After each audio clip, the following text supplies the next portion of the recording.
राजस्थान की खबरें अब सिर्फ देखिए ही नहीं, पढ़िए भी हमारी वेबसाइट rajasthantak.com पर।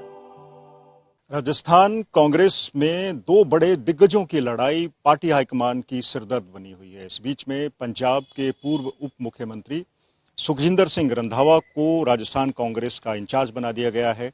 सुखजिंदर सिंह रंधावा पंजाब के जाने माने नेता हैं और कांग्रेस में उनका बहुत बड़ा कद है। सुखजिंदर सिंह रंधावा की क्या स्ट्रैटेजी रहेगी, किस तरह से राजस्थान की कांग्रेस इकाई में एका कायम किया जाएगा, उनसे पूछ लेते हैं। रंधावा जी, बड़ी जिम्मेवारी आपको मिल गई है और ऐसे समय में मिली है जब वहाँ पर जो आपस में लड़ाई है, पार्टी की खेमेबाजी है, वो चरम पर है। देखिए, ऐसी बात है कि जो वहाँ पंजाब में भी ऐसा था और स्टेट्स में भी ऐसा रहता है, तो जिसके ऊपर भारी लगाया जाता है कि उसकी पहली जिम्मेदारी ये बनती है कि वहाँ ग्रुपिज्म को कैसे खत्म करना है। राजस्थान का अलग केस है। दोनों जो ग्रुपिज्म की आप बात कर रहे हैं, दोनों कांग्रेसी हैं, बैकग्राउंड कांग्रेसी है। वो ऐसे नहीं है कि कोई बाहर से आया है। ऐसे ग्रुप को कंट्रोल जल्दी किया जा सकता है। उनको कहा जा सकता है कि भाई हमारी पार्टी है, इस पार्टी ने हमें बहुत ज़्यादा दिया है, लोड से ज़्यादा दिया है हमारे परिवारों को, तो कंट्रोल करेंगे। और जो हाईकमांड ने, खड़गे जी ने और सोनिया जी ने जो मेरे को जिम्मेवारी सौंपी है, इसका पहले जाकर वहाँ करेंगे। प्रोटेक्शन तो नहीं मैं कर सकता, पर मेरा विश्वास है कि कंट्रोल करेंगे। पंजाब और राजस्थान का आपस में रिश्ता भी बहुत है, तो जो वहाँ के लीडर हैं उनके साथ मेरा भी रिश्ता बहुत नज़दीकी और बहुत गूढ़ा रिश्ता है। और मेरा ख्याल है कि मैं अपने इन भाइयों को वहाँ सभी को साथ लेकर, तभी मेरे सक्सेस का होगा कि जब मैं इन सभी को अपने साथ लेकर चलूँगा। और ये नहीं कभी उनको ये फील नहीं होने दूंगा कि मैं किसी ग्रुप के साथ हूँ। मेरा एक ही है, मेरा एक फन पॉइंट है कि मैं कांग्रेस के साथ हूँ, कांग्रेस को ही मैं आगे लेकर जाऊंगा। रंधावा जी, राजस्थान कुछ ऐसे राज्यों में एक है जहां पर कांग्रेस का किला या गढ़ बचा हुआ है और ऐसे में दो बड़े दिग्गज आपस में उलझ रहे हो, क्या चैलेंजेस देखते हैं आप? नहीं, देखिए, हाईकमांड का साथ रहेगा मेरे को, और हाईकमांड पूरी इसमें वरीड भी है कि हमने इस स्टेट को दोबारा कांग्रेस को लेकर आना है, तो उसमें काम करेंगे।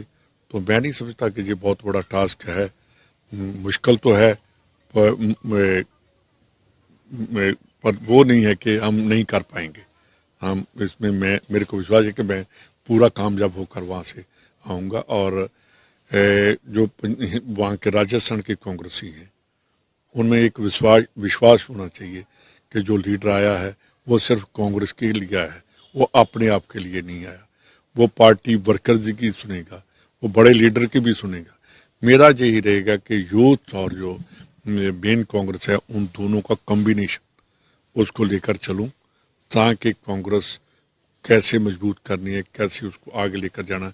और मेरी यूथ को भी यही रहेगी कि पहले संगठन में काम करो, उसके बाद साथ साथ उनको ऐड किया जाए, जैसे इंदिरा गांधी के टाइम में यूथ को भी और जो दूसरे हैं उनको भी मौका पूरा मिलेगा। और अगर हम यूथ को लेकर नहीं चलेंगे तो पार्टी का जो है वो नहीं चल सकती, क्योंकि हमें एक जो सेकंड लाइन जो है उसको ज़्यादा मजबूत करना चाहिए। आप युवाओं की बात करें, सचिन पायलट युवा नेता हैं और अशोक गहलोत कह लीजिए बुजुर्ग है अब, तो ये आप कह सकते हैं कि ये एक बुजुर्ग और युवा की लड़ाई है? तो देखिए, आप मेरी भी दाढ़ी चिट्टी है तो आप मेरे को भी बुजुर्ग कह देंगे, पर एक्सपीरियंस के बिना काम भी नहीं चल सकता। तो दोनों का कॉम्बिनेशन मैंने इसीलिए कहा है कि कॉम्बिनेशन लेकर चलेंगे। बहुत कांग्रेस में बहुत जगह और भी हैं जहाँ बहुत यूटिलाइजेशन वर्कर्स की और लीडर्स की जा सकती है। और मेरे ख्याल में सबसे ज़्यादा ये होना चाहिए कि ऑर्गेनाइजेशन में काम करें। जब मेरे को पूरी खुशी है, मैं अपने दिल से कह रहा हूँ कि जो मेरे मन की बात थी वो हाईकमांड ने पूरी कर दी। मेरे को उन्होंने एक ऑर्गेनाइजेशन में लाकर, क्योंकि मेरे फादर 2 टाइम पीसीसी के प्रेसिडेंट रहे हैं, तो मेरे मन में भी यही था। वो डिस्ट्रिक्ट के प्रेसिडेंट भी रहे, वो ब्लॉक के प्रेसिडेंट भी रहे, वो ब्लॉक के समिति के चेयरमैन भी रहे पंचायत के सरपंच, पहली पंचायत जो बनी थी और पंजाब से सबसे यंगेस्ट जो सरपंच भी बने थे 55 में जब बनी पंचायत, तो पहली बार सरदार प्रताप सिंह कैरों हमारे गांव में जाकर हाई स्कूल देकर आए कि सबसे यंग एज का जो है सरपंच बना है पंजाब में। एक रोड देकर आए थे, एक स्कूल देकर आए थे और पूरे गांव को बिजली देकर आए थे उस टाइम। तो ऐसे हमें यंग जनरेशन को इनकरेज करना होगा। और एक सरपंच बाद में पीसीसी प्रेसिडेंट और कई बार मंत्री रहकर, अब मैं जैसे मेरी बात है कि मेरे को तो लेगेसी में मिल गई कि मेरे फादर, पर मैं भी डिस्ट्रिक्ट प्रेसिडेंट रहा हूँ, मैं जनरल सेक्रेटरी कांग्रेस कर रहा हूँ, चौथी बार एमएलए बन गया हूँ, तो डिप्टी सीएम बन गया हूँ।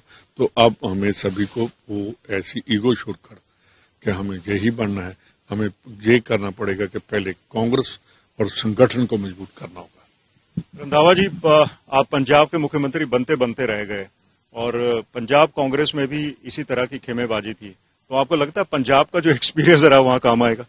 देखिए, आपने देखा होगा कि अगर मैं बनते बनते रह गया, मैंने कभी गिला नहीं किया, ना कभी किसी को कहा कि मेरे को हाईकमांड ने नहीं बनाया। जो बनाया मैंने उनका थैंक्स किया और पूरी लगन से काम किया। तो ये पंजाब का एक्सपीरियंस जो है वो मेरे को वहाँ बहुत काम आएगा।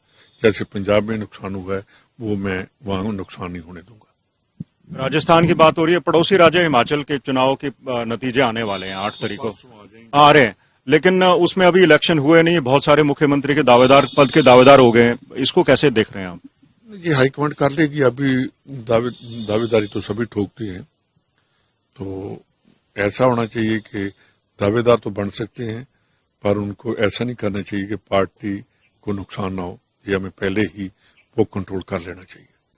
अच्छा, राजस्थान और चंडीगढ़ में काफी दूर है, आपको फ्लाइट पकड़ के जाना पड़ेगा वहां पे। आप ये बताइए कि आप ये शेड्यूल कैसे बनाएंगे कि आप यहाँ पे भी आपकी पकड़ बनी रहे, पंजाब में भी और राजस्थान में भी, तो क्या आपका प्रवास रहेगा वहाँ, कितने दिन ठहरने का प्रोग्राम है, कुछ ऐसा? कि दिल दूर नहीं होना चाहिए, ये तो 1 घंटे में वहां पहुंच जाया करेंगे, तो ऐसी कोई बात नहीं है। अब मैं जाता हूँ डेरा बाबा नानक जाता हूँ तो मेरे को 5 घंटे लगते हैं, तो वहां जयपुर जाऊंगा तो 1 घंटे में चला जाऊंगा। अगर दूसरे दिन वापस आना फिर 1 घंटे में वापस, वहां से अमृतसर भी जा सकता हूँ, तो ऐसी कोई बात नहीं है। अब तो बहुत ऐसे हैं कि बहुत जल्दी पहुंचा भी जा सकता है, और अगर काम करना हो, दिन में लगन हो, तो फिर टाइम की कोई बात नहीं। भारत जोड़ो यात्रा चल रही है राहुल गांधी की, काफी चर्चाओं में है, और अब कुछ दिनों में वो हरियाणा, फिर पंजाब और दूसरे राज्यों में प्रवेश करने वाली है, राजस्थान में भी प्रवेश करेगी। वहां पे क्या तैयारियां रहेंगी सर, क्योंकि आप अब इंचार्ज हो गए हैं? नहीं, वहां तो पहुंच गई है, तो आज ही मेरे को, तो आज जाऊंगा, देखेंगे। मैं तो पहले पंजाब की जो अकोमोडेशन कमेटी थी उसका इंचार्ज था पंजाब में, हम तो कल उसकी मीटिंग कर रहे थे, तो आज रात को 11 बजे मेरे को पता चला कि राजस्थान का मेरे को इंचार्ज लगाया गया, और सुबह से तो शाम की जो फ्लाइट है सुबह 11 बजे एक जाती है वो चली गई थी, तो अब रात को जो जाएगी उसमें जयपुर जाऊंगा। मेरा आखिरी सवाल ये है कि जैसे कि हमने शुरुआत में भी बातचीत की थी कि राजस्थान में लगता है कि युवा और बुजुर्ग की लड़ाई है, आपने भी कहा आपकी दाढ़ी जरूर सफेद है लेकिन दिल जवान है आपका, तो ये कैसे आप क्रोध शांत करेंगे, उनका क्या तरीका रहेगा? देखिए, मैंने पहले ही कहा है कि ये जो इंचार्ज होता है उसका मैसेज ये नहीं जाना चाहिए कि किसके साथ है, उसका यही मैसेज जाना चाहिए कि ये कांग्रेस के साथ है, ये हाईकमांड का है। तो अगर हम एक दूसरे की वहां ग्रुपिज्म में मेरा जाएगा तो कांग्रेस का नुकसान होगा।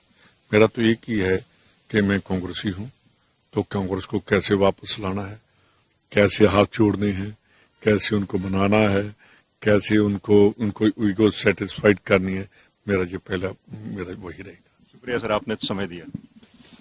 सुखजिंदर सिंह रंधावा हमें बता रहे थे कि चुनौतियां अपार हैं, क्योंकि राजस्थान कांग्रेस के बीच में जो खेमेबाजी है वो काफी समय से चली आ रही है, उसको ठीक करने में, दोनों को एक छत के नीचे लाने में थोड़ा सा वक्त जरूर लगेगा। साम दाम दंड भेद जो कुछ भी होगा वो रंधावा पहले ही तय कर चुके हैं। आज वो राजस्थान के लिए निकलेंगे। देखना दिलचस्प होगा कि सुखजिंदर सिंह रंधावा अपना पंजाब का अनुभव लेकर किस तरह उसे राजस्थान में इंप्लीमेंट करते हैं और वहां की कांग्रेस में खेमेबाजी खत्म करने में कामयाब होंगे।